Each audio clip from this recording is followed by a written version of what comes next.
Hello, everybody. The free agency preview continues with the pass catchers, receivers, and tight ends. Wasting no time getting into it. The first name is Tyreek Hill, recently released by the Miami Dolphins.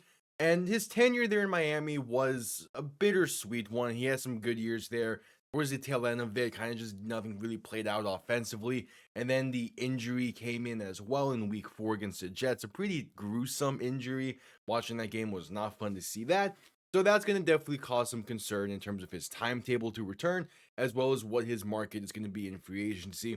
I do not expect him to sign during the main free agency window. If he's showing signs of an earlier return, I could see him sign on to a team during training camp. But most likely, he's going to be just an additional add in, probably near the deadline or halfway through the season for a team that's looking to make a push and just need a little bit of extra help offensively. The production is going to be a massive concern. Coming off of the injuries, coming off of, he's not going to be anywhere near to 100%, probably ever again. That's just the nature of that kind of injury. So, what percentage of Tyreek Hill are you going to get? And that's going to be a massive importance.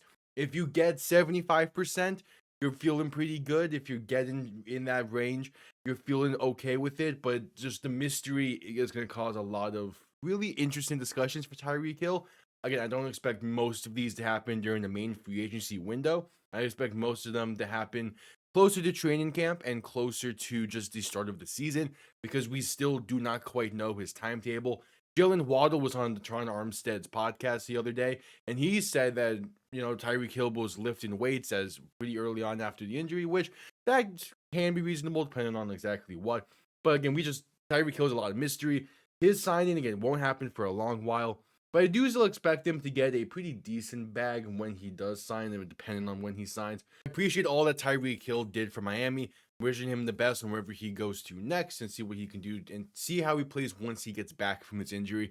As I do expect him to play again. The question is just when and where.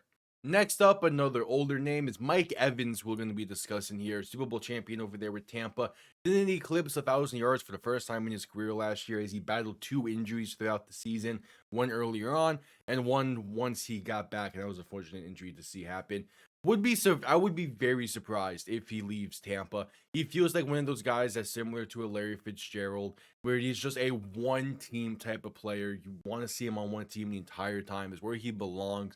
And him returning to Tampa when it feels like they're kind of hoping for a bounce back here from a lot of their guys next year. Him returning and being healthy for the entire season could definitely help out that offense. Spotrac has roughly a 2-year, $13.3 million deal for the receiver that had 12.3 yards per reception last year. Kind of feels high coming off the injuries. I do expect him to take a little bit of a discount with Tampa just because it's the hometown team discount that always happens, especially with these veteran players when they want to return somewhere. I could definitely see a discount being in the cards. And for Mike Evans, the idea is just get back healthy, play next season, and showcase why you are one of the better receivers in the league and one of the more consistent receivers in the league. And last year, battling the injuries was a really unfortunate one for both him and that Tampa offense. He returns in a healthy state. That Tampa team is going to be a lot better next year just by nature of things. So again, I do expect him to return on a relatively team-friendly deal. So diving into the tight ends now, the first one I want to quickly discuss is David Njoku.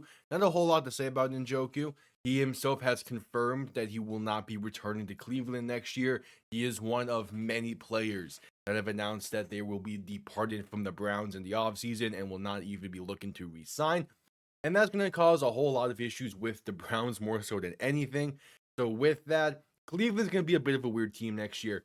Njoku himself had a bit of a down year with the Browns, but to be fair, the offense as a whole was in a rough spot for Cleveland last year, starting 3 different quarterbacks and all that. Cleveland's a mess and has been a mess pretty much since they returned in 1999. Could be a solid start. Could be a solid signing for a team that's just looking for a big-bodied veteran tight end. Njoku has had his bright spots throughout his career. He's also had a few issues throughout his career, but I do still feel like Njoku in the right scheme, can be a really solid tight end.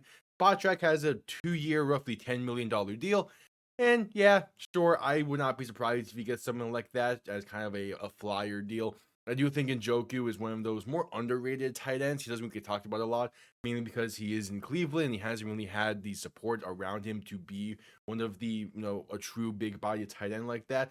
But he can definitely still play and definitely still put in the work. There was a period of time early on in his career where he was one of those bigger name tight ends. and we'll see if he can kind of get back to that point. Kyle Pitts is a free agent this offseason, and it's going to be very interesting to see what happens between him and Atlanta, as the Falcons would love to bring him back just because he is another weapon for Michael Penix. Had a bit of a career up to this point, but last year was a solid year.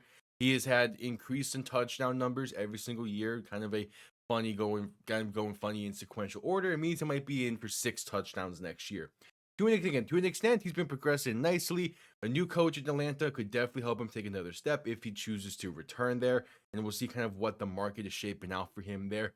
I would kind of be shocked if he doesn't return to Atlanta, either with a proper contract or the franchise tag, because again, he's just another weapon for that offense to have. And yes, the offense has been a bit sluggish without Pitts' tenure there, but I wouldn't put that entirely on Pitts or on the other weapons that the offense has. It's just as a whole, the Falcons' offensive scheme has not been great. So ideally, with the new coach, you could probably get something going good out of that. There's talent there that Kyle Pitts has, and it's slowly been starting to shine throughout the years. Going to be very interesting to see kind of where the market shapes up. I expect a pretty nice market for Kyle Pitts. A lot of it is just what he can do, because he's still one of those tight ends and one of those players as a whole that can line up pretty much anywhere and be able to make plays from anywhere. Is just needing to get that right scheme fit. The final name is going to be Travis Kelce. Talking about him for very similar reasons why I talked about Aaron Rodgers in my QB free agent video, and that is simply there is questions aplenty about will he return next season. He is a free agent, and the questions of, is he going to retire? Is he going to return for one more year? It was a down year in Kansas City for everyone. They missed the playoffs for the first time in over a decade. So is he going to want to return and try and run it back once more and end off riding into the sunset? Either way, he has a Hall of Fame career locked in no matter what. He belongs a lifelong Chief, the same way that Mike Evans should be a lifelong Buccaneer and that Larry Fitzgerald was a lifelong Arizona Cardinal.